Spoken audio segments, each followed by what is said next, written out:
Social anxiety ruined my life. I had no friends. I had never been in a relationship before. I had always been last. I had always been second. I had always been a side character in my own life just because of the crippling anxiety and the fear of judgment, the fear of what others will think of me, and subsequently just never being enough. I never felt worthy of love. I never felt worthy of companionship in general. I always was hiding in the dark. I was always hiding in my own shadow, and I could just never put myself out there. I always cared too much. I always wanted things to come to me because I was so afraid of just taking that first step initially. Social anxiety and anxiety in general has crippled my life, and I spent so many years alone. I spent so many years lonely and depressed just because I couldn't talk to people. I don't really see anyone talk about it, and yet I feel as if I was the only person around me that had dealt with the exact same issues. And if you're looking to fix that social anxiety, I truly believe that it's a skill like any other. I believe that social anxiety comes with taking that first step, but understanding that it will get better as long as you believe that you will. I'm someone who's always dealt with social anxiety in my teen years, and I was never able to talk to people. I wasn't able to talk to girls. I wasn't able to talk to anybody. In fact, I didn't even talk to my own family. I didn't know how to converse with people. And let me start by saying that you have two things: you speak and you listen. You have two things when it comes to communication, and if you can master at least one of those things, you will be a lot better and able to communicate effectively.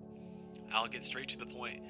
Listen hard, ask questions, listen attentively, have eye contact, have good body language, stand up straight, shoulders back, chest up.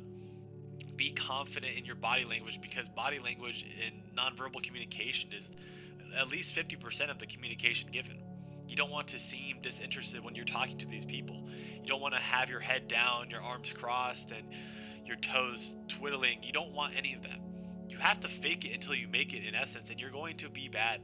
The thing with social anxiety is that you have to embrace the uncomfortable conversations you're going to have, the uncertainty, the moments where your brain just completely lapses on you.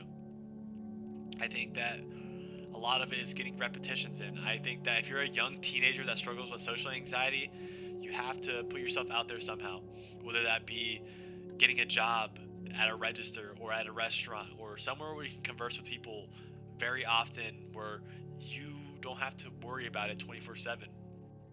I think that was the turning point for me in that I would always talk to people when I had the opportunity to. You have to realize that no one really cares. No one cares about how awkward you truly are. When you deal with someone that's super awkward, you don't constantly judge them in your head. You don't constantly belittle them. You don't constantly put them down. And even if you do, then you have to understand that that feeling, that thought, it passes. The same thing happens for you. There is no spotlight effect when it comes to this social anxiety, this harboring sadness, and putting yourself out there is a lot easier than people give it to be. I think it's understanding that you just have to let go of any fear of perception or judgment and getting the reps in. I will always advocate for posting on social media to alleviate this social anxiety because I'm speaking to a camera, I'm speaking right here to maybe thousands of people, hundreds of people, dozens of people at the least, and I think that you just have to do it regardless of how you feel because nothing changes if nothing changes and no one's coming to save you. That social anxiety that you feel, you are completely in control of. You can't control the feeling, but I think that the underlying feeling is that we are not good enough at conversation. We don't know what's going to happen if we're going to be judged. We have this fear and the uncertainty of what's going to happen to the conversation. But if we knew that we could talk to every single person, then will we really have that anxiety? I think the more that you can have repetitions and talk to yourself and listen to it back and understand that we can voice memo. I would voice memo. I would talk to myself and listen to it back. I would create social media videos or just drafts and listen to myself talk. I would practice and rehearse conversations in the mirror. I would reach out and talk to my friends. I would send voice messages. I would FaceTime more.